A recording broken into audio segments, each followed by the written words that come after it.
Ребека гэдэг эмэгтэй 2 хүүтэй байсан. 2 хүн нь бүр хэвлээд байхаасаа л хоорондоо дээр дороо орох гэж үзэлцдэг байж.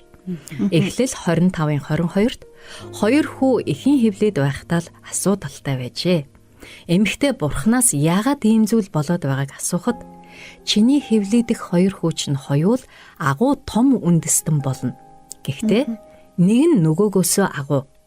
Ахынх нь үр удам нь дүүгийнхтэй үйлчлэх болно гэж бурхан хариулдаг.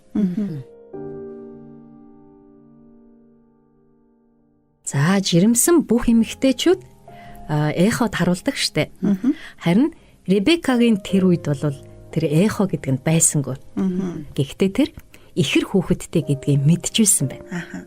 Бүр хүүхдүүдээ ямар хүмүүс болохыг ч маш сайн мэдэж байсан. Өсөж том болохдоо хоорондоо тэрслээд байж магадгүй гэдгийг ч бас мэдчихсэн. Ребекагийн хүүхдүүд хэрхэн өсөж ямар харилцаатай байсныг бүр мэдмээр санагдчихлаа арай. Ямшаа харилцаатай байсан болоо? Яаж өссөн бол? За тэдний зөрчил маргаан нь хэсэг хугацааны дараа намжиж амар тайван болсон байхаа гэж би бодож байна.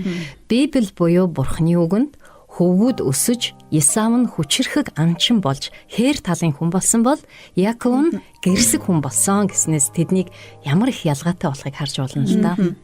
Тийм ээ. Тэгэхээр хөвгүүдийн энэ том ялгааг ээж аав нь хэрхэн хүлээж авсан бэ? Исаак ан гөрөөний эд хавыг багтаж Исавыг онцгойлон хайрладаг байсан бол Ребека Яковтай хайртай байсан гинэ. Тэгэхээр энийг ойлгож байна уу? Харин яагаад зөвхөн Яаковыг онцлолцсон бэ? Аав нь болохоор уул талаар их явдаг. Тийм анчин хүүгээ их хайрлаж жинхэнэ эр хүн гэдэг байсан байна.